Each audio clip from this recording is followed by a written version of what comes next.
Yan. 12 days na yung ating mga sisiw. Malakas oh.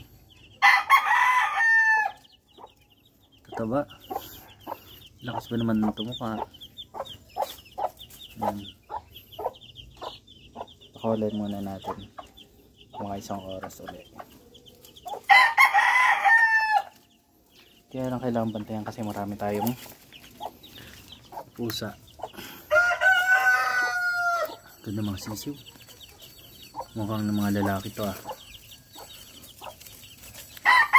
Ito baka yung isang yan, yung brown mukhang babae. Ito lalaki, mukhang lalaki itong dalawang to.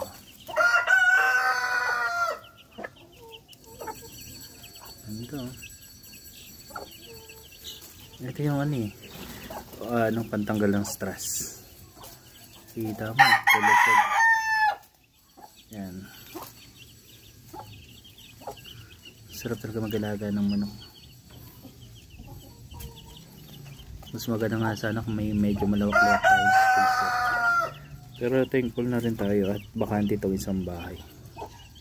Malaki, medyo okay naman yung background kahit maliit.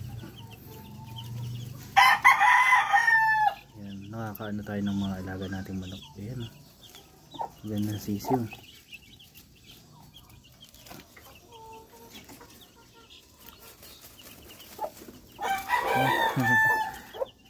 Nakakatawa eh.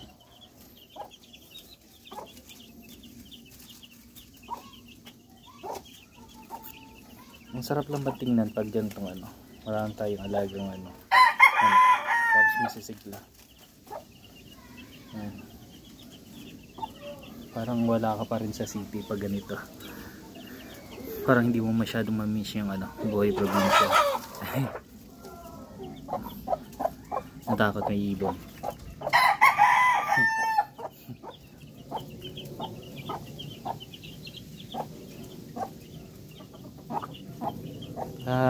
Nakarinig ng ano ng ibon. Aliw. Magaling talaga din ito mag-alaga. Pagka isang araw yan, iwawalay na lahat yung sisiw.